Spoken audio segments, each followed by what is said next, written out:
Hello all and welcome back to the channel, Catching My Second Wind. Today is Saturday, October 3rd. The boating season is fast coming to a close here in Michigan.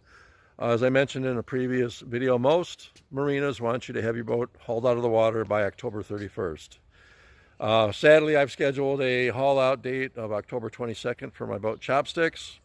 I had hoped to accomplish a whole lot more this season, but I did have some adventures and I learned a lot, so I'm very happy for that.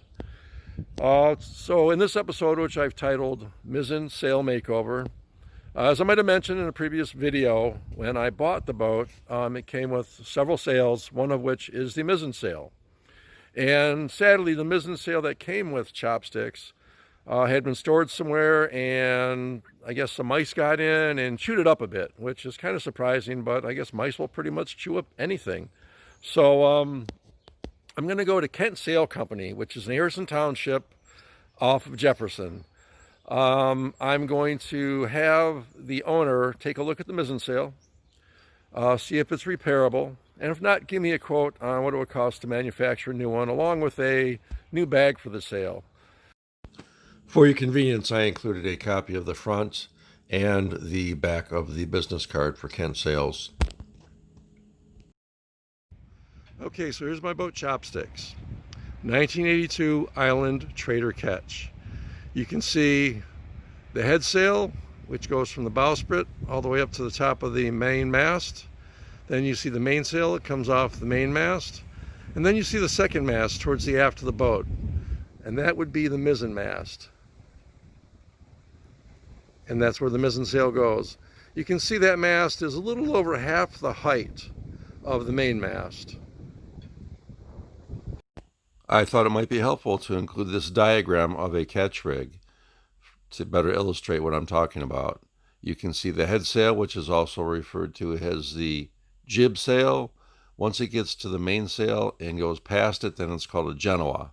Then we have the mainsail, and we also have the mizzen sail, which is aft of the mainsail. I thought it might be a good idea to include this drawing of a sail so you can see all the different parts of it. As you can see, a sail is incredibly complex. Maybe that's one of the reasons they're so expensive. Most of us, when we see a sail, we just see a big triangular piece of cloth. But as you can tell from the diagram, there's so much more that goes into it.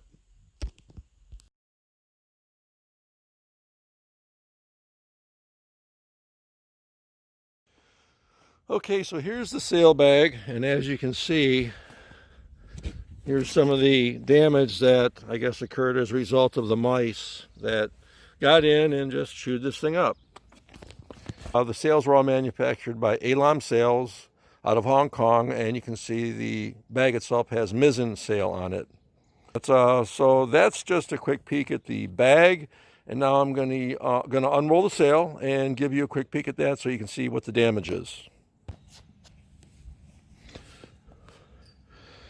Okay, so here is the Mizzen Sail rolled out in my driveway.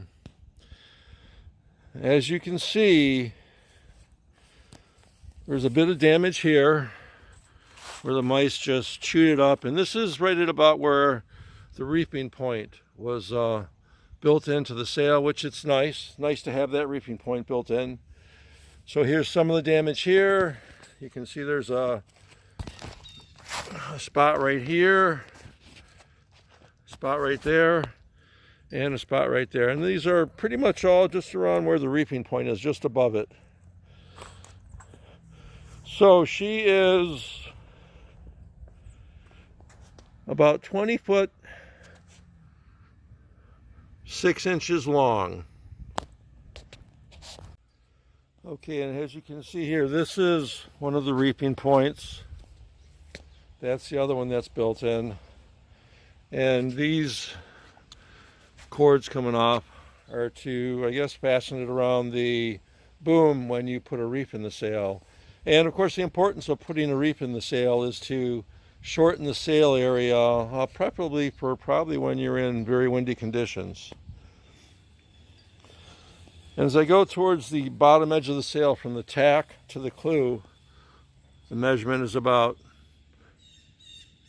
9 feet 9 inches. Okay, and here's something else that's interesting. I have flipped the sail around to the other side. Each of the sails has this.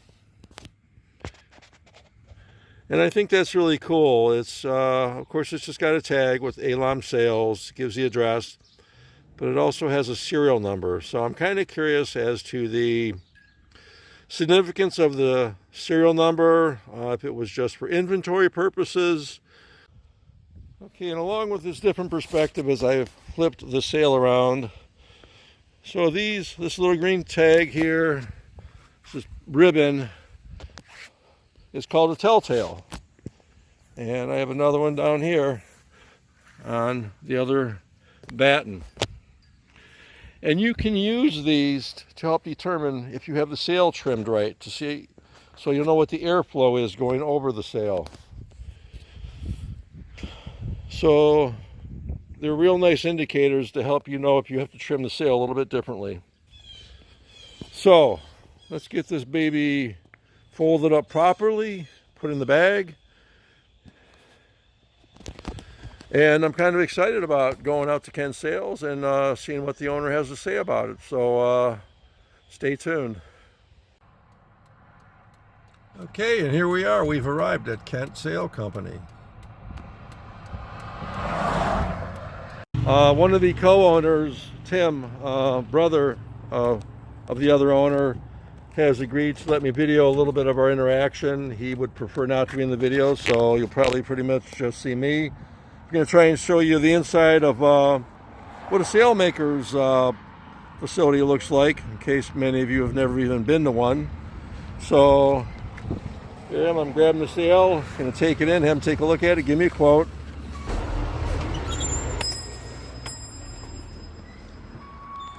And here you go. That's kind of what it looks like. Got that big area in the back where they spread the sails out and do the work. Should I come back? Holy shit, what happened? You know, before I got it... Have you had the sail out yet? I haven't used it. I have pulled it out and looked at it. So there wasn't a nest or anything in here? No, there's nothing in there. As a matter of fact, I had it out in my driveway, unrolled the whole thing, because I was, as part of the video. Once again, just some video of the inside of the facility. You can see kind of what like a sailmaker shop would look like. And here's this industrial sewing machine. And Tim is rolling out the sail right now, but I'm going to keep him out of the video. As I move ahead, probably in a couple of years, I'm going to retire. Okay. And my plan is to make my way down the ICW, down to Florida, across the Gulf Stream to the Bahamas. Yeah. I'm pretty inexperienced right now, but I plan to gain more experience. So if you give me a quote for a new sail, it would be a sail. Are some sails more geared towards certain areas? And if so, would you be able to make me one that I could really more use as I get out into the ocean? Sure. Just go heavier. Okay. You got tape line, John? And how long have you guys been in business for? Since '69. Okay. Trying to figure that out. What do you think for a repair? About $300 to repair that, Ian. Ain't for repair. No? It looks like it's gonna rip. What material is this? That's Dacron. Dacron, okay. So you want same type of battens? Give me a little information. I mean, I know, I'm guessing the battens add a little stiffness to it. We gotta have battens. Yeah, so what would you recommend a full length, or does it matter? I'll go full length on it. Would you? It's a Mizzen now. You know, like a Mizzen, yeah. Okay, I mean, if you think full length would be the best way to go. There again, I want to look down the future as I'm out in the ocean doing some sailing. Yeah, if he's going in the ocean, you might want to go to a heavier weight. Yeah, heavier class. How big a boat? So it's 38 foot. What kind? It's a 1982 Island Trader catch. I mean, I see got the one reefing point in there. Is it, on this type of sail, is it worth it to have 2 reef points in, or what would you think? No? Some Okay. people just drop the main and sail on this. Yeah. You don't have heavy air, Okay. so you don't have to. I mean, I would maybe one reef, yeah. Okay. Probably use it as an anchoring sail too. Yeah. You know that. Just put the reef in and just let when you're moored, it'll keep the boat from spinning around all the time. Oh yeah. Yeah. Now the mizzen mast, when I'm standing at the helm, the mizzen is at the front. Right at the And a front. yawl, I guess it would be more right at the aft of the Yeah. boat or the Yeah, stern. it'll be So behind you. Yeah. The driver. Yep. I'm trying to remember all of them. Oh, I hear you guys. There's There's a million versions. Then you'll get arguments with people. Huh? Where the rudder post is. Where the rudder post The is? rudder post is, the mizzen mast is in front of the rudder post. Right. It's behind the rudder post, the yawl. Yeah. So it doesn't matter where you're standing and driving. It's the rudder post. Right. Oh. So if you have an outboard rudder, like a lot of boats, like, Yeah. yeah. Mizzen mast is in front of the rudder, Oh. Even though it's behind the driver. even though it's behind the driver. Oh, I see. No, I didn't know that. Anywhere you're standing, it's where the post is. Okay. To better illustrate what Tim and Tom are talking about, I included this illustration showing the placement of the mizzen mast on a ketch versus a yawl, courtesy sailboatcruising.com. And next, some information on the differences between a ketch and a yawl, courtesy of wikipedia.com. And after that, courtesy of schoonersail.com. I hope you enjoy and find it informative.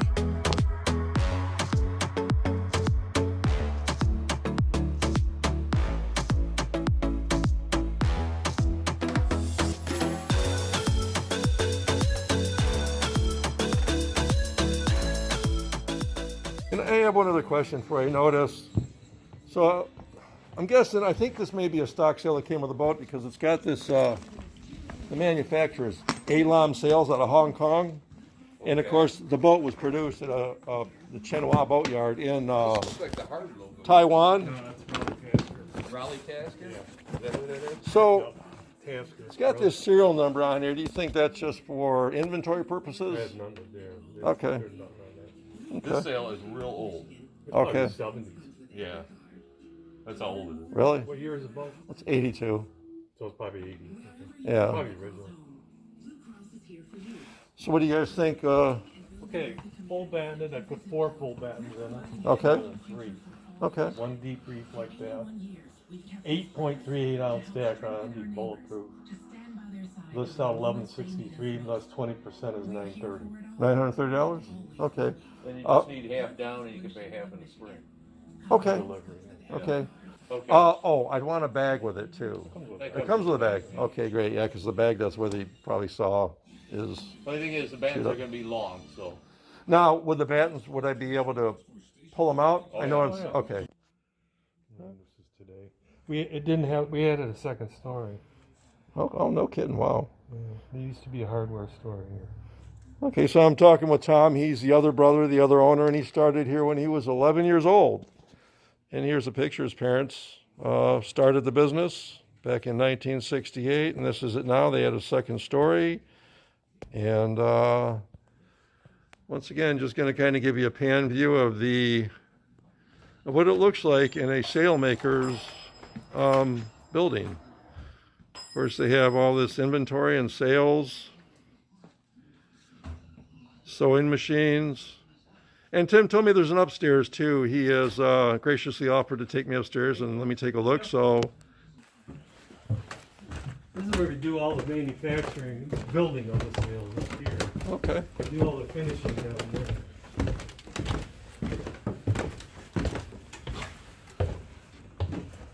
Ah, here we go. Here's where all the magic happens, huh? Yep.